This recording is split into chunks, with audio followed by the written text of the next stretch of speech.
Today we're going to take a look at the fretboard. We need to know what the notes are that we play when we're improvising.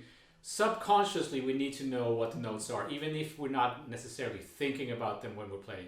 But if we don't know what the notes are we're playing, let's say we're just moving our fingers in some kind of box or shape, that's not going to cut it. That's a bit of a handicap. And I find with some of my students that they're not sure how to do that. So I try to come up with some things that you can practice to improve your fretboard knowledge. So I'm going to give you those ideas right now. Let's go. So the first thing you can practice is just practicing different modes, going through cycles, and then just play on one string. So this is something that Scott Henderson liked to teach his students, I remember. So let's pick a mode. It could be a mode from the major scale or a mode from the melodic minor scale. Let's do Dorian. So I'm gonna start with, let's say, E Dorian. And then I'm gonna move in thirds. In this case, major thirds. It could be minor thirds or major thirds. So if I'm moving this chord or mode in major thirds, this is E minor 9, which is a chord that you can play the Dorian scale over, right? If I move in major thirds, the next chord is A flat Dorian or A flat minor 9. And then C minor. So we have E minor Dorian, and then A flat, and then C. So for this exercise you need a metronome and some kind of recording device. I really recommend getting a loop pedal if you don't have one. They're pretty inexpensive. It doesn't have to be a fancy loop pedal. I have one of those Boss loop stations.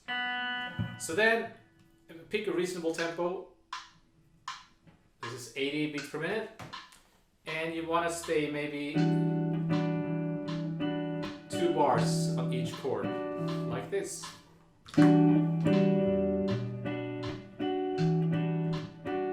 A flat, minor 9. C minor 9.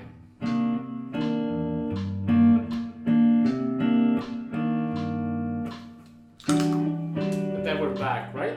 So this is E Dorian, A flat Dorian,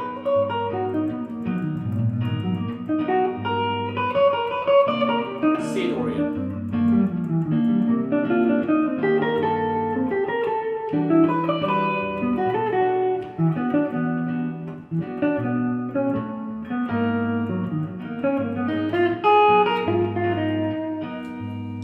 okay, so this is the exercise. We're gonna play on one string, starting on the lowest fret of that key or mode that we're in, and go all the way up to the highest note in that key that we were in, and then back down. So the first, play half notes, right? And then the first chord we're starting on is E minor. So the lowest note I can play on the top string is F sharp. If I'm excluding the open string, we're not going to do the open string. Right? And then I play, that's the 9th. It's also F sharp. I need to be aware of both those things at some level. So F sharp, and then the 3rd, right? And then the 11th, or A, then B, which is the 5th of E minor. Now the chord is changing. What is the closest note that I can play from the next key? A flat Dorian. Well, it's D flat, right? Which is the 11th. So I'll show the exercise. Some people call this the never-ending scale or the eternal scale or something like that. I don't know. A, B, D flat, E flat, the 5th, F 13, G flat, G, C minor here, right?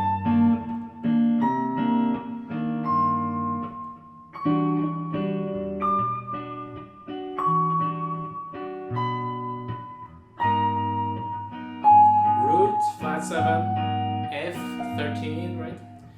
So I'm aware of the name of the note as well as how the note relates to the chord.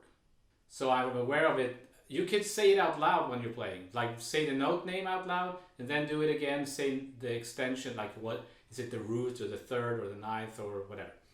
So let's say that this happens. Let's say you play the first chord, A, B, and now the A flat is coming up and you're, oh my god, what is that note? What note should I go to? You can't think fast enough? The next note you're going to is D flat. So you have to kind of shift everything to D flat. The string shifts to the new key. But let's say you can't do it fast enough, so you get caught there. And you're like, that's what you need to do then, and this is the most important thing. You stop, you rewind, right? Like with the loop pedal, you don't have to rewind obviously. And you figure it out, oh, it's the D flat. Then you start over and this time you do it and you keep going like that. And if you were practicing like that, I keep coming back to this. This is the best way you could possibly practice because you're actually learning stuff. Okay? Another thing that happens with my students I find is this. So, G, A, B, D flat, E flat, F, G flat, C, A, B flat, C. And now the E minor is coming up. They go to D, but it's C sharp, right? You need to go to C sharp, the 13th.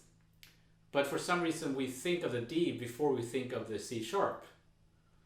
But then you're not doing it, so you want to make sure that you're really knowing the scale, and you should go to the closest note. It could be a half step or a whole step. Unless you're doing the modes of the harmonic minor, but that's then you get into the minor thirds, right? So keep it modes of the major scale or the melodic minor, and it should always be a half step or whole step. Then you do this on all strings. And one thing that could happen is if you sometimes it could turn out that every time you start over it's the same thing because it adds up. If you know what I mean, then you should just start in a different place. You don't have to start down here. You can start anywhere on the string. So you do it on all strings. And you want to do all the modes. So if this is too easy for you, you could easily make it more difficult. You could do voicings instead of just single notes. So you want to pick a chord voicing that is kind of modal, if you know what I mean. So maybe a stack of fourths. So if I do that, the first chord would be maybe this. But then I'm using an open string. So let's start here actually. I don't want to use open strings. And then I do the same idea.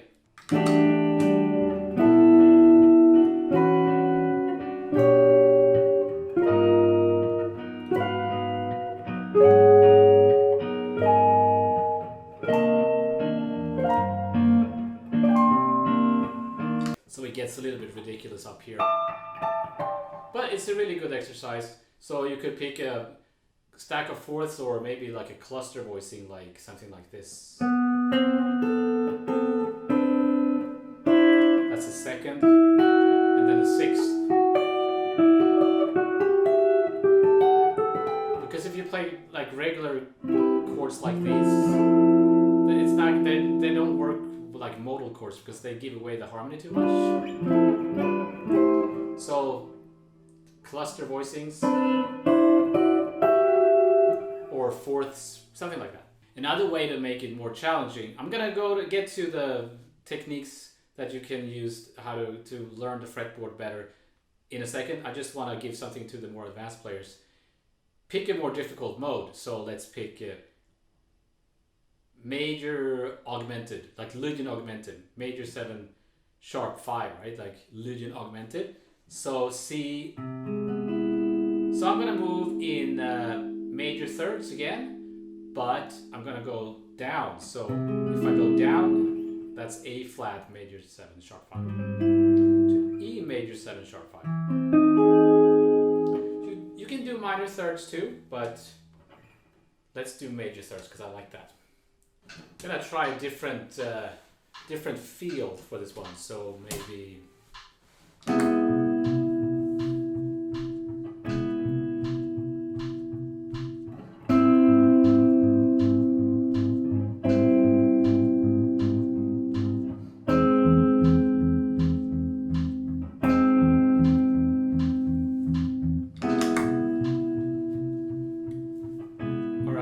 So here's A flat, Lydian augmented, to E Lydian augmented.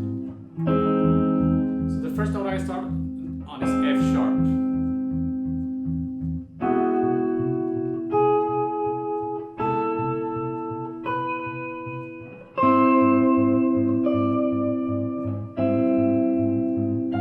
E, F sharp, G sharp, A sharp, C.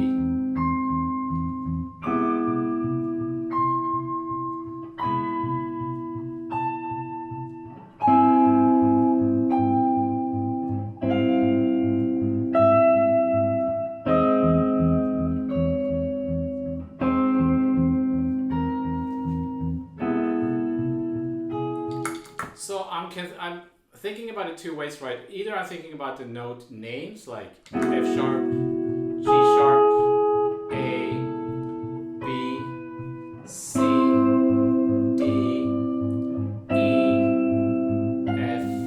F sharp. But I also obviously have to be aware of how the note relates to the chord. So it's a sharp 4, sharp 5, 13, major 7, third, sharp 11, sharp 5, 13, ninth, third, sharp 11, sharp 5, ninth, root, major 7, 13, root, major 7. So yeah, here I'm noticing that it becomes a little bit the same thing every time it changes because of how the chords are moving. So then it's a good idea to maybe try different directions so that you don't get the same thing every now and then. But it's not the end of the world. You're still practicing this concept. So there's two things going on at the same time. I'm thinking about the note name and what extension this is, or how the chord relates, how the note relates to the chord. But you need to know what the name of the note is. So no question about that. You absolutely need that. That comes first, because it's a huge handicap, in my opinion, if you don't know the name of the note. Because it's not always, you can't always look at music as 4-part chords and then the scale that corresponds with that chord. You also need to know how the note relates to the key. You need to know if it's a passing tone or a leading tone, and so there's, let's say you want to play outside.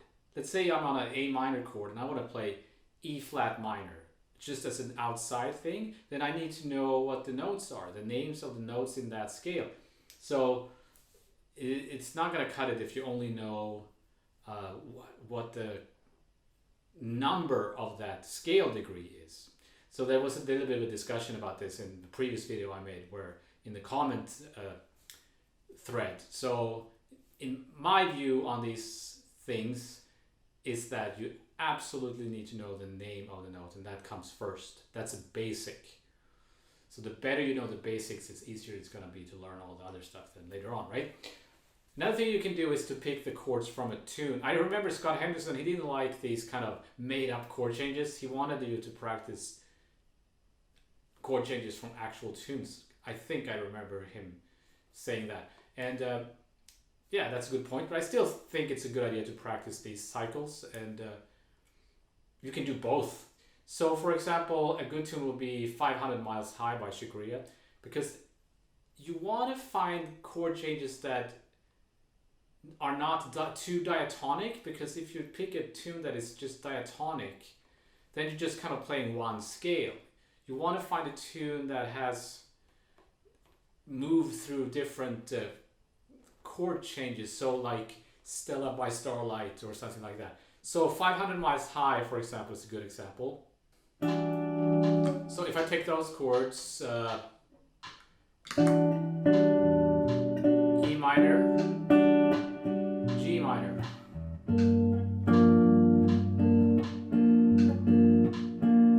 B flat Lydian,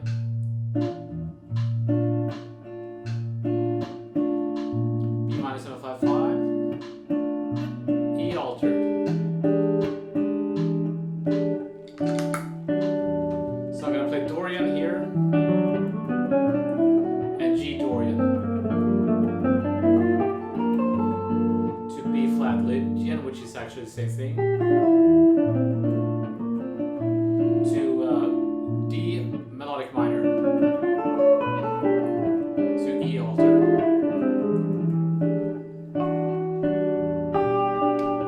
11, 5, 11, 5, 13, flat 7, 13, major 7, root, 9th, 9th, 3rd, 9th, sharp 5, flat 5, 11,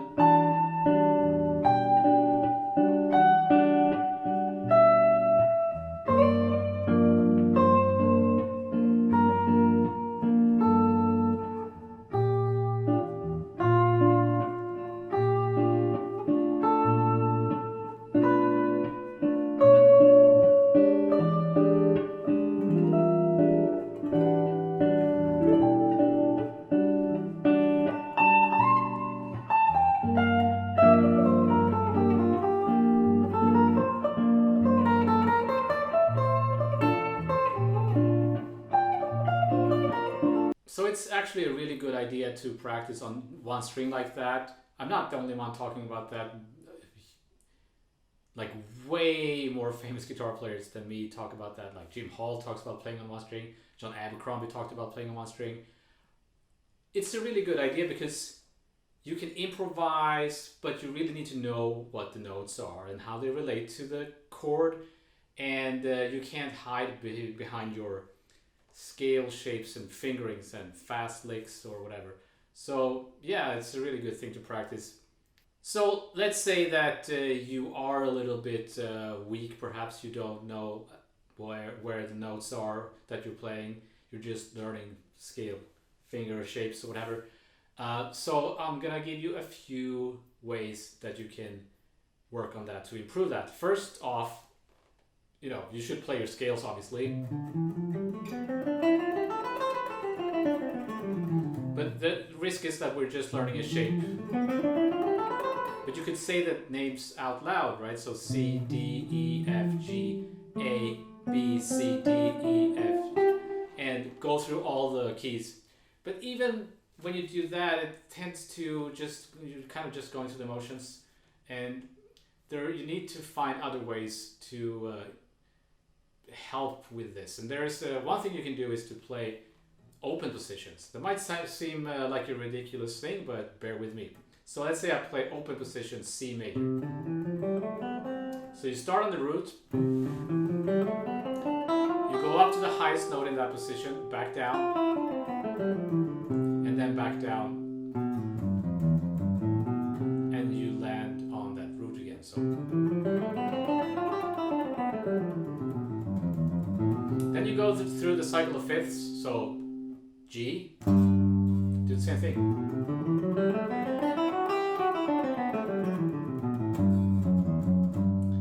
D,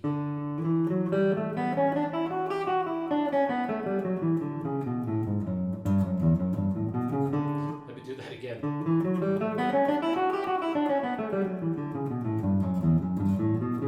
So you see, it's not that easy as you might think, and you'll be surprised when you try this with the students. How much we struggle with this. So we're A,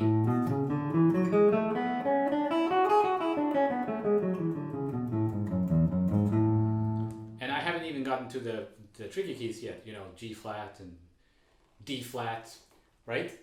And you use the open strings. That's open position, right? You use the open strings anytime there is an open string, because then every time it's different, every scale is different. So you can't use the mechanics of a shape. That's the idea, right? So then when you do that, you do this. You do the same thing, but start in the fifth position. Fifth position obviously means that your index finger is at the fifth fret. So C major.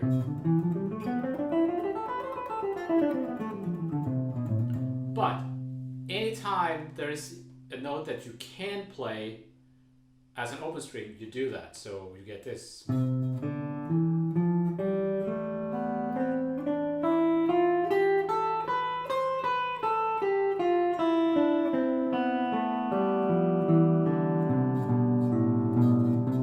You get that kind of country thing, like the cascading harp-like.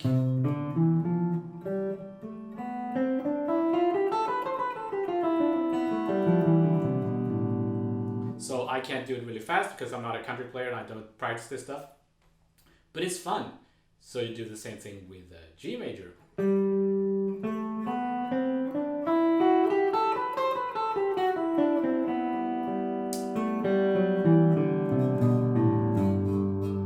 Right? So then you really have to think. And obviously some keys are going to have more open strings than others. So E flat, for example, is only 2 open strings.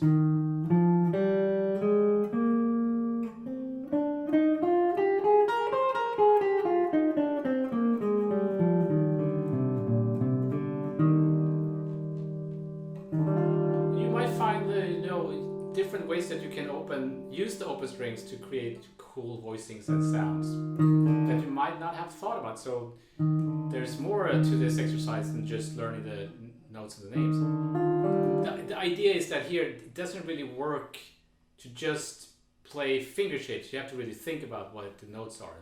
So you go through the cycle of fifths, all the keys, try to stay as much as possible in this area of the fretboard.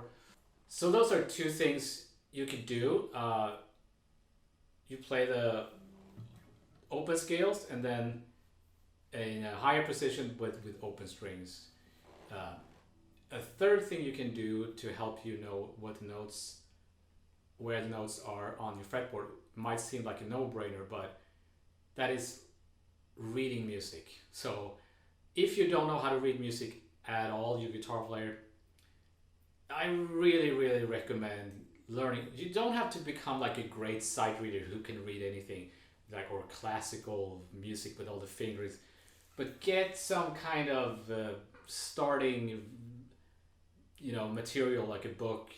Berkeley has some good books. The method books Berkeley are pretty good, and or it could be any kind of book for flute.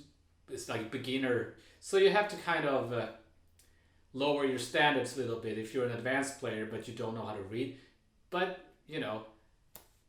doesn't really matter. So the idea is that if you read the notes, then obviously you're learning what notes you have to know what notes are you're playing, what the names of the notes are. So it's the good news is though that it's not impossible.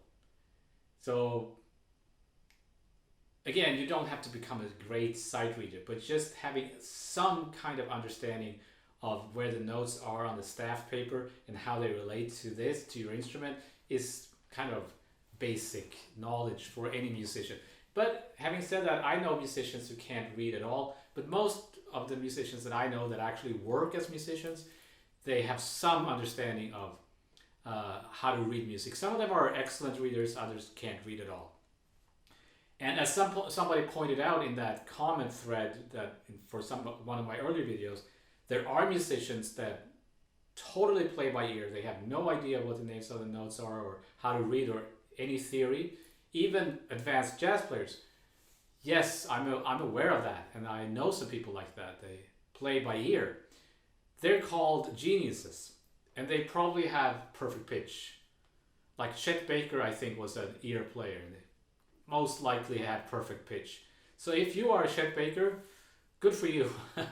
But for the most of us mortals, we have to learn the theory, right? So I know that this might be a unpopular thing for some of you, and I might get some dislikes for this. That I don't want to learn the theory, I don't want to learn the notes. But for me, it's been extremely helpful that I learned this kind of stuff early on, right? So I hope that helps, and please let me know in the comments if you were confused about something or if I can answer any questions. And I shall see you next time.